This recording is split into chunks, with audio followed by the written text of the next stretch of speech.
शुरू अल्लाह के नाम से और करोड़हा दरूद व सलाम मोहम्मद अरबी सल्लल्लाहु अलैहि वसल्लम और उनकी आल पर। मैं हूं डॉक्टर रऊफ़ राना और आप देख रहे हैं मेरा यूट्यूब चैनल फार्मासिस्ट ऑनलाइन। कैपोटेन अमूमी तौर पर ब्लड प्रेशर को कंट्रोल करने के लिए इस्तेमाल करवाई जाती है।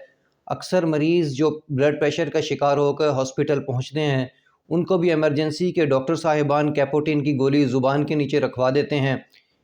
ये कितना फ़ायदेमंद है, इसका नुकसान कितना है, आया कैपोटेन ज़ुबान के नीचे रखने के लिए भी होती है या नहीं होती, इसका दुरुस्त तरीका इस्तेमाल किया है और इसके मुमकिन साइड इफ़ेक्ट्स क्या क्या हैं, किस कंडीशन के अंदर इस दवा की कितनी मिकदार इस्तेमाल करनी चाहिए, ये तमाम मालूमात हमारी आज की इस वीडियो में शामिल है। इससे पहले कि अगर आपने हमारा ये चैनल सब्सक्राइब नहीं किया तो बराए करम इसको सब्सक्राइब कर लीजिए ताकि हमारे आने वाली तमाम वीडियोज़ तवातर के साथ आपको मिलती रहें। कैपोटेन हाइपरटेंशन यानी कि blood pressure, high blood pressure, myocardial infection के अंदर इस्तेमाल करवाई जाती है। मायोकार्डल इन्फेक्शन के अंदर ये शॉर्ट टर्म भी इस्तेमाल करवाई जाती है और लॉन्ग टर्म भी इस्तेमाल करवाई जाती है और क्रॉनिक हार्ट फेलियर के अंदर भी इस दवा का इस्तेमाल करवाया जाता है। हाइपरटेंशन के अंदर इसकी रिकमेंडेड डोज जो दी जा सकती है वो 25 से 50 mg रोज़ाना की मिकदार में है। इसको एक दफ़ा भी दिया जा सकता है कि 50 mg की गोली सुबह एक दफ़ा या 25 mg सुबह और 25 mg शाम तक भी दी जा सकती है।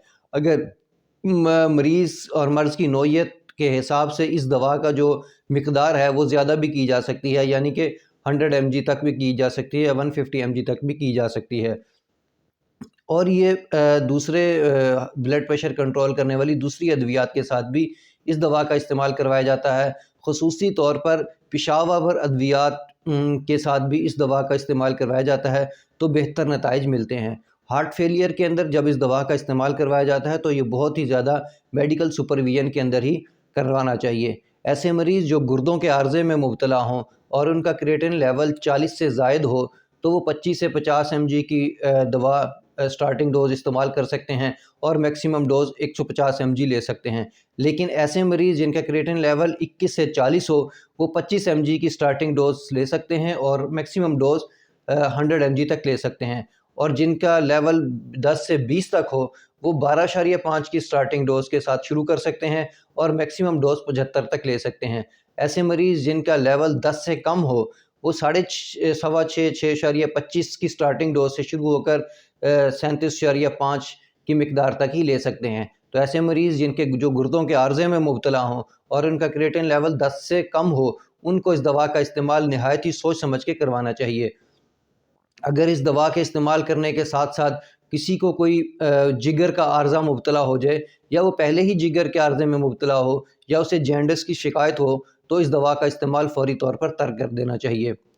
अब आते हैं इसके रोल ऑफ एडमिनिस्ट्रेशन, ये किस तरीके से ली जानी चाहिए। ये दवा पानी के ज़रिए निगलनी चाहिए, लेनी चाहिए, खानी चाहिए, लेकिन ये दवा ज़ुबान के नीचे रखने के लिए नहीं है। इस दवा की फार्मूलेशन ही सबलिंगुअल नहीं है, ये ज़ुबान के नीचे रखने की दवा ही नहीं है।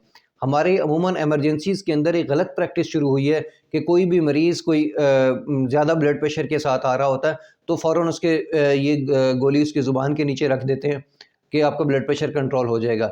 देखिए, नेफेडापाइन एक दवा होती थी जो 1955 के अंदर 1995-96 के अंदर FDA ने बैन कर दी थी। ये जो गोली थी ज़ुबान के नीचे रखते थे और ये ब्लड प्रेशर को फौरी तौर पे कंट्रोल करती थी, लेकिन इसके बहुत सारे साइड इफ़ेक्ट्स आए। ज़ुबान के नीचे रखने की वजह से बाज़ औक़ात ब्लड प्रेशर इतना सडन डाउन हो गया कि वो स्ट्रोक भी हो गया और हार्ट अटैक भी हो गया। अच्छा, कैपोटेन जो है ये अव्वल तो ज़ुबान के नीचे रखने के लिए है ही नहीं। ज़ुबान के नीचे रखने की इससे क्या होता है कि जब हम दवा को इस्तेमाल करते हैं, खाते हैं तो वो मैदे के अंदर से एब्ज़ॉर्ब होती है, टूट-फूट का शिकार होती है और जिगर में जाती है और जिगर के ज़रिए खून में एब्ज़ॉर्ब होती है। अगर हम उसको ज़ुबान के नीचे रख दें तो हम जिगर के उस इफ़ेक्ट को बाईपास कर देते हैं, तो ये लीवर का जो इफ़ेक्ट है वो बाईपास हो जाता है और वो डायरेक्ट खून के अंदर शामिल हो जाती है। इससे अगर इस दवा का मुमकिन साइड इफ़ेक्ट्स में ये भी हो सकता है कि अगर ब्लड प्रेशर फ़ौरन सडन ड्रॉप हो जाए तो स्ट्रोक और हार्ट अटैक का नुकसान भी हो सकता है। और दूसरी बात यह है कि चूँकि ये दवा ज़ुबान के नीचे रखने के लिए बनी ही नहीं है तो इसका कोई फ़ायदा नज़र नहीं आ रहा। اور اس کا ایک ٹیسٹ بھی انتہائی گندا ہوتا ہے، اور کچھ مریضوں کو یہ بھی دیکھا گیا ہے کہ ان کی زبان کے نیچے جب یہ دوا رکھی جاتی ہے تو زبان کے نیچے چھالا بن جاتا ہے، انفیکشن بن جاتا ہے، کیونکہ یہ دوا اورل روٹ پہ دینے کے لیے بنی ہے، نہ کہ سب لنگول کے لیے بنی ہے۔ اس لیے اس دوا کو استعمال کرنے کا کوئی فائدہ نہیں۔ یہ ویڈیو ڈاکٹر صاحبان کے لیے بھی ہے جو اکثر اس غلط پریکٹس کو استعمال کرتے ہیں۔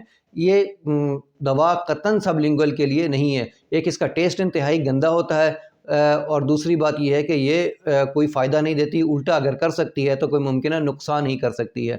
اس لیے اس غلط پریکٹس کو ختم کرنا چاہیے۔ اس کے کنٹرا انڈیکیشن میں ہائپر سینسیٹیوٹی ہے۔ اگر کوئی مریض اس سے ہائپر سینسیٹیو ہو تو اس کو نہیں لینا چاہیے۔ پریگننسی کے سیکنڈ اور تھرڈ ٹرائمسٹر کے اندر اس کا استعمال نہیں کرنا چاہیے۔ دودھ پلانے والی ماؤں کو اس کا استعمال ڈاکٹر کے مشورے کے ساتھ ہی کرنا چاہیے۔ ایسے مریض جو ڈائبٹیز کا شکار ہوں، شوگر کا شکار ہوں، اور ان کا GFR 60 سے کم ہو، یعنی کہ وہ گردے کے عارضے میں بھی مبتلا ہو، ان کو بھی اس دوا کا استعمال نہیں کرنا چاہیے۔ ایسے مریض جو دوسرے بلڈ پریشر کنٹرول کرنے کی دوائیں جیسا کہ ویلسارٹن، ویلٹک، ویلیڈ، ویلم وغیرہ کا استعمال کرتے ہیں، ان کو اس دوا کا استعمال اس کے ساتھ کیپٹوپریل کے ساتھ، کیپوٹین کے ساتھ نہیں کرنا چاہیے، کیونکہ ایسے مریضوں کو جو ہے ان کی چیک سویل ہو سکتی ہیں، آنکھیں سویل ہو سکتی ہیں۔ اس دوا کے استعمال کے ساتھ کچھ خشک کھانسی بھی ڈیولپ ہو سکتی ہے، اور جیسے ہی اس دوا کو چھوڑتے ہیں تو خشک کھانسی ٹھیک ہو جاتی ہے۔ اگر ایسی کنڈیشن ڈیولپ ہو تو اپنے ڈاکٹر اور یا اپنے فارماسسٹ سے رابطہ کرنا چاہیے، تاکہ یا تو وہ آپ کو کھانسی کا کوئی سیرپ ریکمینڈ کر سکے، یا دوا کی جو مقدار ہے اس میں کوئی رد و بدل کر سکے۔ مجھے امید ہے کہ میری یہ ویڈیو آپ کو پسند آئی ہوگی۔ اگر پسند آئے تو اسے لائک اور شیئر ضرور کیجیے گا۔ اللہ آپ کو اور آپ کے تمام اہل خانہ کو صحت والی زندگی عطا کرے۔ اللہ حافظ۔